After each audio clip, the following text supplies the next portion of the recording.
নমস্কার বন্ধুরা।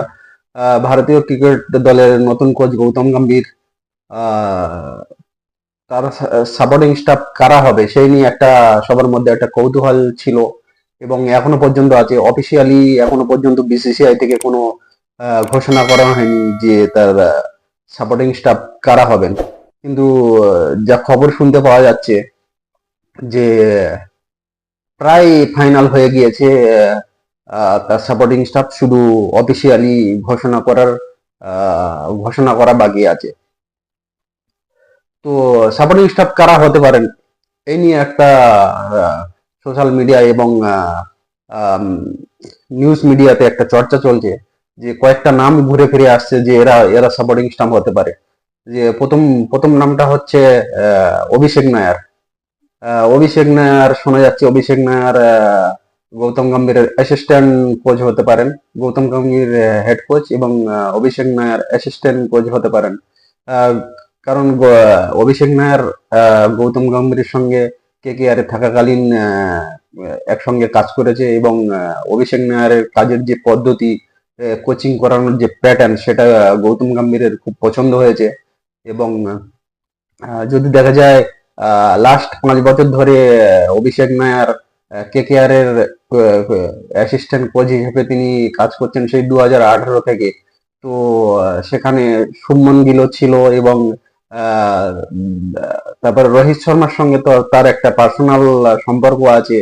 এবং যে কেকেআর এবারে যে চ্যাম্পিয়ন হয়েছে সেখানে প্রায় প্রত্যেক প্লেয়ারকে তারা প্রশংসা করেছে যে আহ, আমাদের এই এই যে আমরা এত ভালো খেলেছি এবং এত ভালো পারফরমেন্স করেছি, এর পেছনে অনেকগুলো কারণ আছে। তার মধ্যে একটা কারণ হচ্ছে অভিষেক নায়ার, তার কোচিং করার যে প্যাটার্নটা সেটা সবাইকে ভালো লেগেছে। এবং দেখা গেছে যে অভিষেক নায়ার তিনি কেকেআর এর অ্যাসিস্ট্যান্ট কোচ ছিলেন এবং তিনি শুধু যে আইপিএল শুরু হবে সেই সময় শুধু কোচিং করাতেন না, তিনি সারা বছর যেসব প্লেয়াররা ন্যাশনাল টিমে থাকতেন না, যেমন ভেঙ্কটেশ আয়ার, বরুণ চক্রবর্তী, নীতিশ রানা, এরা ন্যাশনাল টিমে এরা সুযোগ পান না। তো এদেরকে নিয়ে প্রায় আইপিএল শুরু হওয়ার 5-6 মাস আগে থেকে তিনি কলকাতায় একটা ক্যাম্প তৈরি করতেন এবং সেখানে তিনি কোচিং করাতেন। আহ, যার ফলে প্লেয়ারদের সঙ্গে তার একটা ভালো সম্পর্ক আছে এবং এই পদ্ধতিটা গৌতম গম্ভীরেরও ভালো লেগেছে। তো যার ফলে আহ, একটা প্রায় ফাইনাল হয়ে গেছে যে অভিষেক নায়ার অ্যাসিস্ট্যান্ট কোচ হবেন। তারপরে দ্বিতীয় নাম হচ্ছে রায়ান তেন দাসখাতে। রায়ান তেন দাসখাতে হচ্ছে তিনি হচ্ছে নেদারল্যান্ডের ন্যাশনাল টিমে তিনি খেলেছেন, ক্রিকেট টিমে, এবং একসময় তিনি নেদারল্যান্ডের ক্যাপ্টেনও ছিলেন এবং 2011 ওয়ার্ল্ড কাপে যে ছিল সেখানে তিনি সেঞ্চুরিও করেছিলেন। এবং তিনি কেকেআর এ গৌতম গম্ভীর যখন ক্যাপ্টেন ছিল কেকেআর টিমেও খেলেছিলেন। এবং যখন তাকে সুযোগ দেওয়া হয়েছিল কেকেআর টিমে থাকাকালীন তিনি ভালো পারফরমেন্সও করেছিলেন। তিনি অ্যাকচুয়ালি অলরাউন্ডার ছিলেন। এবং বর্তমানে তিনি কেকেআর ফিল্ডিং কোচ হিসেবে তিনি দায়িত্ব সামলাচ্ছেন। আহ, তো এই গত আইপিএল এ কেকেআর টিমে ছিলেন এবং গৌতম গম্ভীরের সঙ্গেও কাজ করেছিলেন। তো তার কাজের পদ্ধতিটাও গৌতম গম্ভীরকে বেশ ভালো লেগেছে এবং গৌতম গম্ভীর তাকে অনেকটা লাইক করেন। তো তাকে শোনা যাচ্ছে যে তাকেও অ্যাসিস্ট্যান্ট কোচ হিসেবে রাখা হবে। আহ, তো এখানে অ্যাসিস্ট্যান্ট কোচ হিসেবে রাখা হবে তাকে। তো অ্যাসিস্ট্যান্ট কোচ দুজন থাকবেন, অভিষেক নায়ার এবং রায়ান পেন দাসখাতে। তো আরেকটা শোনা যাচ্ছে যে দিলীপ, যে রাহুল দ্রাবিড় কোচিং থাকার সময় তিনিও ফিল্ডিং কোচ ছিলেন এবং তার কাজের পদ্ধতিও গৌতম গম্ভীরকে ভালো লাগে, যার ফলে তাকে কন্টিনিউ করতে বলা হয়েছে। এবং তিনি দিলীপ তিনিও রাজি আছেন, তিনিও গৌতম গম্ভীরের সঙ্গে কাজ করতে রাজি আছেন। তিনি ফিল্ডিং কোচ হিসেবে রাহুল দ্রাবিড়ের সঙ্গে রাহুল দ্রাবিড়ের কার্যকালে তিনি ফিল্ডিং কোচ ছিলেন, এবারেও তিনি ফিল্ডিং কোচ থাকবেন এবং তিনি রাজি আছেন যে গৌতম গম্ভীরের সঙ্গে কাজ করার জন্য। তো তার নামও শোনা যাচ্ছে যে তিনিও কন্টিনিউ করবে ফিল্ডিং কোচ হিসাবে। তো আরেকজনের নাম শোনা যাচ্ছে যে বোলিং কোচ হিসাবে, তিনি হচ্ছে অনেক অনেক জনের নাম কিন্তু শোনা যাচ্ছিল, যে বোলিং কোচ প্রথমে বিনয় কুমারের নাম ছিল, তারপরে লক্ষ্মীপতি বালাজি, তারপরে জাহির খান, তারপরে মনি মার্কেলের নামও শোনা যাচ্ছিল। কিন্তু এখন যে খবর পাওয়া যাচ্ছে যে আহ, প্রায় লাগভাগ ফাইনাল হয়ে গিয়েছে, যে মনি মার্কেলের নাম ফাইনাল হয়ে গেছে বোলিং কোচ হিসেবে। মনি মার্কেল হচ্ছে কি সাউথ আফ্রিকার মানে একজন খুব ভালো বোলার ছিল, এবং পেস বোলার ছিল।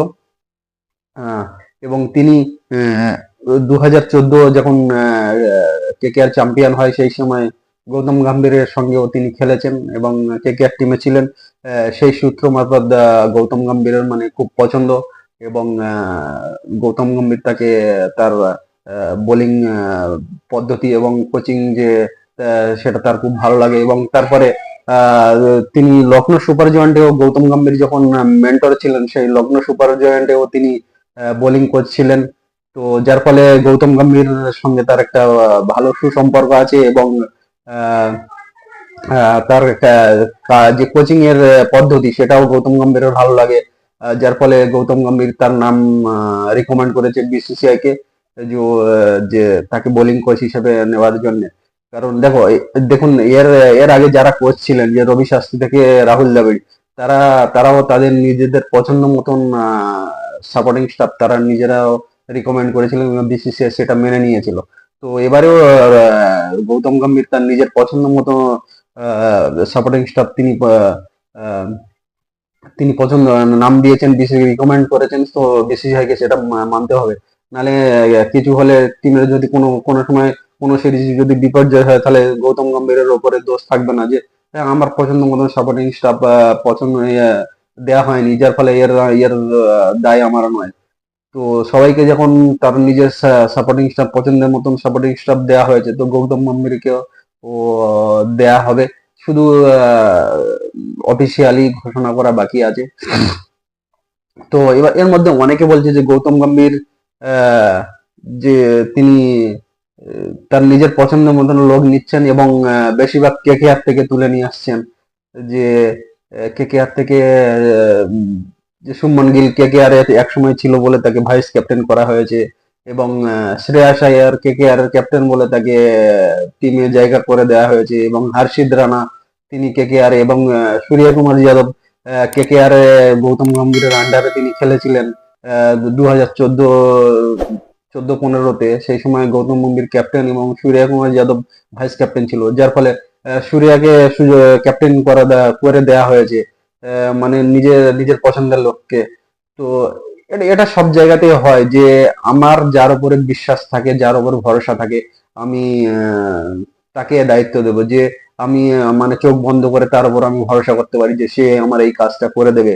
যে এটা সমস্ত ক্ষেত্রে এটা হয়ে থাকে, যে যে আমার নিজের পছন্দের লোককে আমি দায়িত্ব দেবো, এবং আমি কোনো কিছু হলে তাকে আমি কিছু বলতেও পারবো, যে এটা কেন হলো না, বকতেও পারবো, সবকিছু করতে পারবো। যার ফলে এটা এটা হচ্ছে এটা নতুন কোনো ব্যাপার নয়, এটা সমস্ত ক্ষেত্রে হয়ে থাকে। তো আহ যে- এবারে পারফরমেন্স মেন কথা বলবে, যদি তার উপর ভরসা করে দায়িত্ব দেওয়া হয়, যে এবারে আহ, তিনি যদি ভালো পারফরমেন্স করে তো টিকে থাকবে, যদি ভালো পারফরমেন্স করতে না পারেন তো তাকে বাদ দেওয়া হবে। যেমন হর্ষিত রানাকে নেওয়া হয়েছে, শুধু কেকেআর এর গৌতম গম্ভীরের সঙ্গে তিনি ছিলেন বলে তাকে নেওয়া হয়েছে এমন নয়, তিনি আইপিএল এ ভালো পারফরমেন্স করেছিলেন, এবং আগামীতে যদি তিনি সুযোগ পান, তাকে সে যদি ভালো পারফরমেন্স করতে পারে তো টিমে তার জায়গা থাকবে, নাহলে তিনি বাইরে চলে যাবেন। তো এতে নিজের লোকেদের সুযোগ দেওয়া এমন কোনো নয়, এটা সমস্ত ক্ষেত্রে হয়ে থাকে।